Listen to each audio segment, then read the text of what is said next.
Hey guys, welcome to another episode of the A3U Review. In this episode, we're going to be doing a comparison between the Takara Masterpiece Soundblaster with the Masterpiece Soundwave.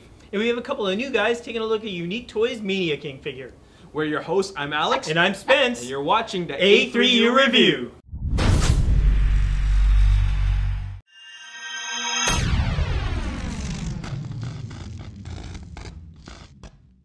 So what we have in front of us is the Takara Transformers Masterpiece Soundblaster figure. MP-13B. Yep, this is your standard Masterpiece box, so let's just get this guy out of the box. He looks pretty familiar. He looks very familiar. I mean, really, he's just a black Soundwave. He's black.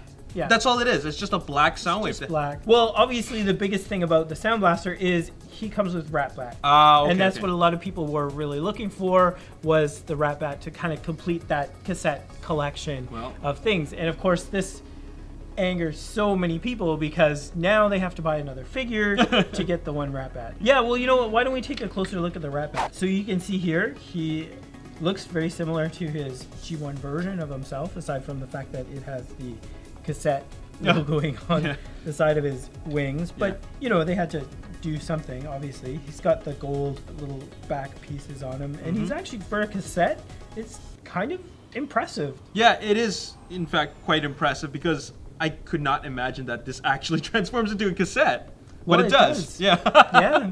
As for the Soundblaster figure itself, there are very small differences between it and the original one. So why don't we take a look at the two pieces together? Okay. The one thing you notice right off the bat, he is black.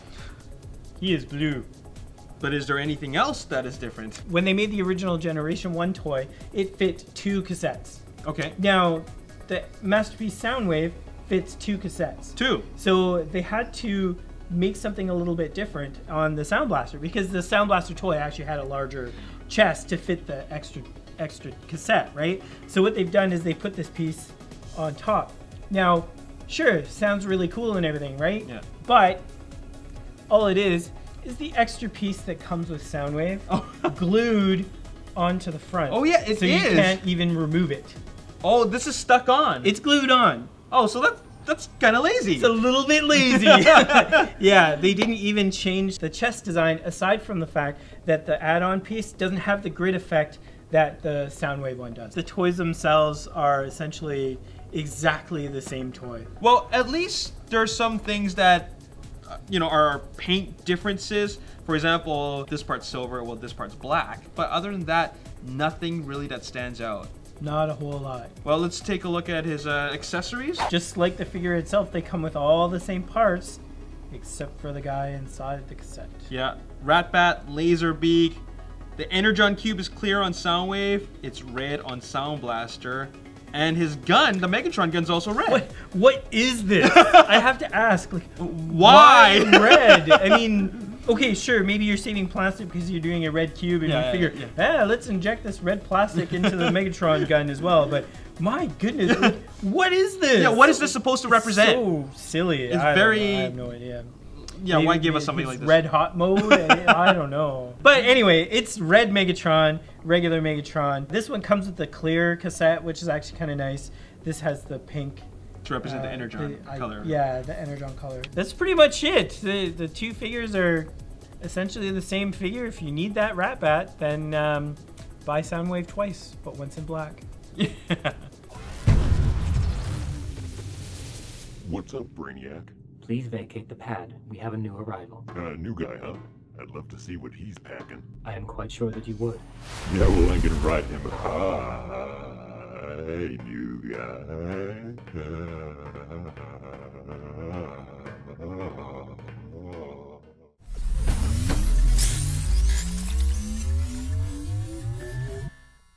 Today we'll be reviewing Unique Toys Mania King, and we have the box right here. I like the graphic on it. I think the illustration is kind of nicer than most other boxes we've seen from third-party companies. It actually is pretty good quality box. It's a very thick box. Comes with a really nice styrofoam insert. So let's get the figure. The Mania King actually comes in robot mode. We're just gonna take a look at the alt mode because it was actually a little bit interesting us trying transform. Yeah. Interesting is a nice way of putting it. Yeah, as alt mode for me, I thought it was actually really interesting. They did a really good job of making it look like the, space cannon that we're always used to. I do kind of miss the, translucent orange. Yeah, the orange.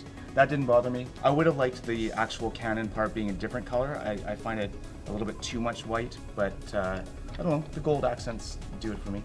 Yeah, I think I kind of agree with you on the too much white thing. It does feel a little bit unbalanced, though the colors aren't bad colors that they chose. So no, coloring's nice. And then also in alt mode, the little head kind of head shows. Not a big fan of it, but you can't really see it once it's transformed. When he's sitting down, you don't see it, but I mean, yeah, it would have been nice to have that tucked away somewhere. All in all, really cool alt mode. Not a bad alt mode. Yeah, I think so. Maybe let's look at it in robot form. Let's do it. Get him out of his cannon mode. So here we are with the robot mode. I actually really like it. I really like it in robot mode. There are a couple things I think could have been improved. His face sculpt is good. I think I would have rather had a more menacing face sculpt, but I'm not saying that this isn't good. It is good. I actually really like the face. I think that face makes the figure.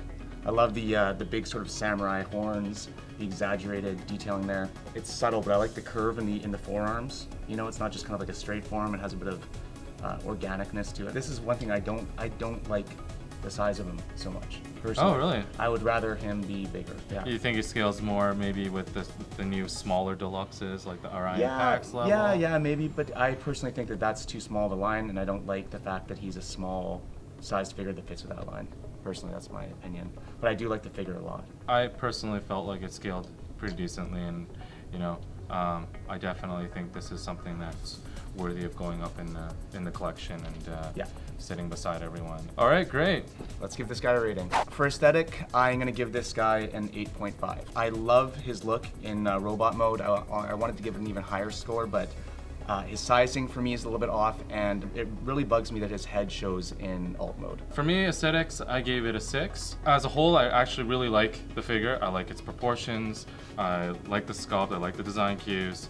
The coloring was a little bit off for me. I had wanted something a little bit darker, and the cannon was a big miss for me. Playability, I'm gonna give it a 6. I wanted to give it a 5 because it drove me nuts transforming this thing. It's a fairly innovative transformation, so I'm gonna give it a 6. I'm gonna give it a 6 as well. In general, the playability, it was there, but it just didn't completely feel like a Hasbro toy. But having said that, it makes up for that with a lot of other things that you wouldn't find in something that's more geared towards being a toy and playable. Innovation, I'm gonna give it a 7. I think it's a pretty innovative figure. It's a great take on a classic. Like I said, love the head sculpt, love the look of him. Innovation for me was an 8 because I really did feel like they looked at it a little bit differently on how to transform in the cannon. The way that they did the legs and turning that into the cannon, I think really did it for me. I thought that was pretty innovative. They could have totally went a much more simple route with this, but they didn't. They did things that I thought made a lot of sense. So my final score is 7.2. If you're going to be displaying your figures in robot mode and you're a fan of G1 figures or homages to G1 figures, this is a must-have. 6.7 for me, not too shabby. I agree with Jason. I recommend anyone that has United Classics line. Mania King really does fit in very well, and you will not be disappointed in having this piece. And that's our review of Unique Toys Mania King. So at this point in time, I'd like to introduce my good friend Jason. Hey guys. And you guys already know who this is. I'm Boris, if you guys don't remember, and I will be joining the team again for some reviews. So at this time, it looks like I am moving myself to Hong Kong. What? Crazy! Yes. Oh man. I will be vacating the A3U team in Canada, and I will be actually living in Hong Kong myself. The land of toys. Yeah. The land of toys. Yes. We'll still be doing some correspondence with Spence from Hong Kong. He's got a lot of cool stuff to tell us about all the awesome toys over there, so you guys don't have to worry about that. Yeah, we're gonna miss you though, man. Speak for yeah. Yeah. You guys can work it out. So work it out. So you will see a lot more of Jason and a lot more of Boris. Yes, you in will. Our up and coming reviews, and we hope you enjoy them. I'll be seeing you from Hong Kong. Thanks, guys. That was our final episode of the season. Thank you for joining us. We hope you guys enjoyed it because it was a lot of fun for us too. Tune in again in about a month's time for Season 4. As always, if you enjoyed this video, hit the like button, subscribe to the YouTube channel, like us on Facebook, Ages 3 and Up, and also follow us on Twitter at Ages 3 and Up. We'll see you next season. See you in a month. Later. Bye.